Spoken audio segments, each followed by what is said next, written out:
दोस्तों, भारत में हर साल करोड़ों लोग मेडिकल खर्चे की वजह से यानी दवाइयों के खर्चे की वजह से गरीबी रेखा से नीचे चले जाते हैं। नीति आयोग की रिपोर्ट के अनुसार हर साल लगभग 5 करोड़ लोग भारत में हॉस्पिटलाइजेशन, मेडिसिन वगैरह के खर्चे की वजह से गरीबी रेखा से नीचे चले जाते हैं। और इसमें सबसे बड़ा कारण होता है दवाइयां, जिनका खर्चा बहुत ज्यादा आता है, क्योंकि जब आप ब्रांडेड दवाइयां खरीदते हैं तो वो बहुत महंगी आती है।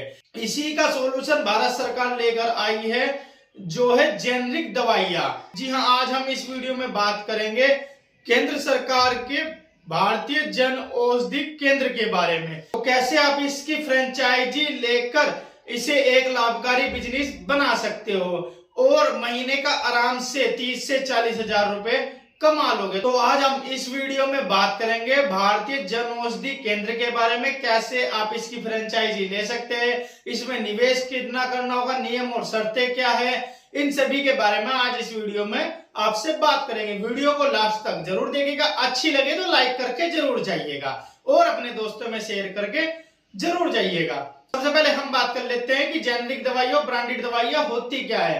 देखो, जेनरिक दवाइयां वो दवाइयां होती है जो बहुत ही सस्ते रेट पर मिलती है। ये ब्रांडेड दवाइयों से कम 80% सस्ते रेट पर मिलती है। इनका सस्ता मिलने का कारण ये होता है कि ये जो दवाइयां बनती है इनमें किसी का पेटेंट नहीं होता, इन्हें कोई भी कंपनी बना सकती है और ये उतनी ही असरदार होती है जितनी ब्रांडेड दवाइयां होती है।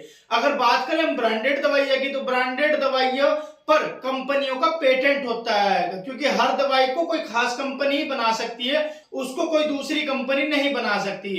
डॉक्टर भी मोस्टली केसेस में ब्रांडेड दवाइयों को ही लिखते हैं, क्योंकि कुछ डॉक्टरों का टाई अप होता है ब्रांडेड कंपनियों के साथ। भारत में लगभग 90% मार्केट पेटेंट या ब्रांडेड दवाइयों का ही है, और जिससे कि लोगों का खर्च बहुत ज्यादा हो जाता है मेडिकल के ऊपर। और जबकि जेनरिक दवाइयां 80% तक सस्ती होती है, इसमें आपका खर्च 80% तक कम हो जाएगा अगर आप जेनरिक दवाइयों का उपयोग करते हैं। तो अब बात कर लेते हैं प्रधानमंत्री जन औषधि केंद्र खोलने के लिए तरीका क्या है। देखो, सबसे पहले हम इसके नियम और शर्तें के बारे में जान लेते हैं। सबसे पहली शर्त यह है कि जो व्यक्ति जन औषधि केंद्र खोलना चाहता है उसके पास डी फार्मा या बी फार्मा की डिग्री होनी चाहिए। अगर उसके पास डिग्री नहीं है तो वो एक ऐसे बंदे को हायर कर सकता है जिसके पास बी फार्मा या डी फार्मा की डिग्री हो।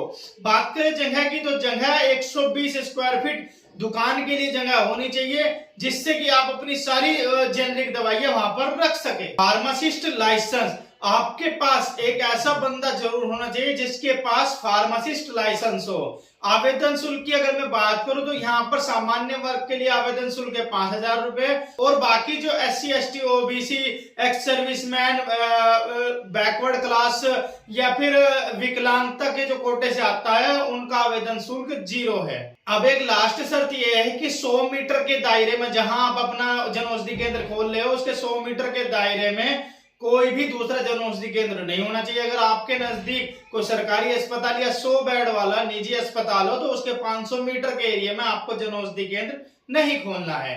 ये कुछ नियम और शर्तें थी जो आपको ध्यान में रखनी है। अब बात कर लेते हैं निवेश की। देखो, जन औषधि केंद्र खोलने के लिए आपको 6 से 7 लाख का निवेश करना होगा। इसमें 2 लाख का निवेश आपका फर्नीचर और इंटीरियर और कंप्यूटर वगैरह पे खर्च होगा, और 4 लाख की आपको दवाइयां रखनी पड़ेगी अपने जन औषधि केंद्र में। कुछ विशेष कैटेगरी और महिलाओं को 2 लाख तक का सरकार इंसेंटिव देती है, जिसमें 1 लाख फर्नीचर के लिए और 1 लाख कंप्यूटर प्रिंटर के लिए।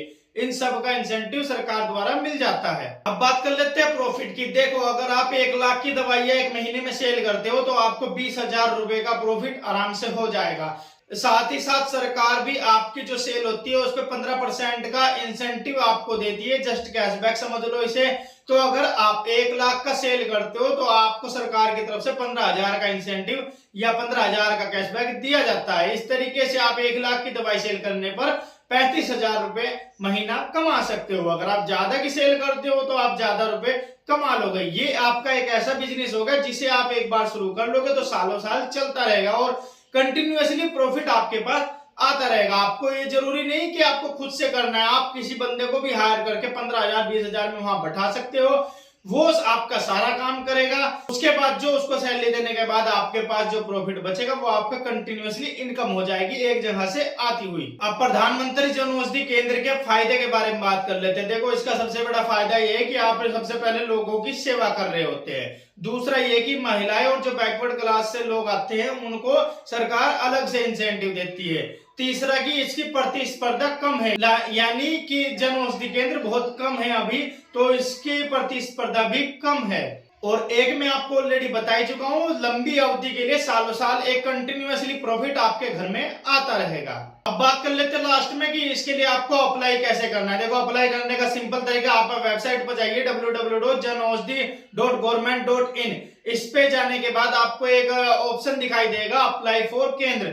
जब आप इस पे क्लिक करोगे तब आपको एक फॉर्म मिलेगा। फॉर्म में आपको सब डिटेल फिल कर देनी, साथ में जो आवश्यक दस्तावेज है वो भी सब अपलोड कर देने हैं। उसके बाद आपको सरकार की तरफ से मेल वगैरह सरकार की तरफ से इन्फॉर्म कर दिया जाएगा कि आपको जन औषधि केंद्र मिलेगा या नहीं मिलेगा। इस वेबसाइट का लिंक आपको हमारे डिस्क्रिप्शन में मिल जाएगा, वहां से जाके भी चेकआउट कर सकते हैं अगर आपको जन औषधि केंद्र के लिए अप्लाई करना है। लेकिन आप बजट ध्यान में रख के चलिएगा, 6 से 7 लाख का आपका बजट होना चाहिए। तो ये था प्रधानमंत्री जन औषधि केंद्र के बारे में आपको सारी डिटेल। हमारी ये वीडियो आपको कैसी लगी मुझे कमेंट करके जरूर बताइएगा। आपके लिए इतनी मेहनत कर रहे हैं तो वीडियो को एक लाइक जरूर दीजिएगा। साथ में अपने दोस्तों को फेसबुक व्हाट्सएप जहां भी आपसे हो सके वहां पर इस वीडियो को ज्यादा शेयर कीजिए और हमें सपोर्ट कीजिए।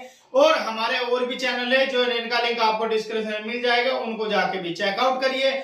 और बहुत सारी बिजनेस रिलेटेड वीडियो का लिंक भी आपको डिस्क्रिप्शन में मिलेगा, उनको भी आप जाकर देख सकते हैं और हमें सपोर्ट कर सकते हैं। तो मिलते हैं फिर आपसे नेक्स्ट ऐसी अमेजिंग वीडियो में, तब तक के लिए जय हिंद जय भारत।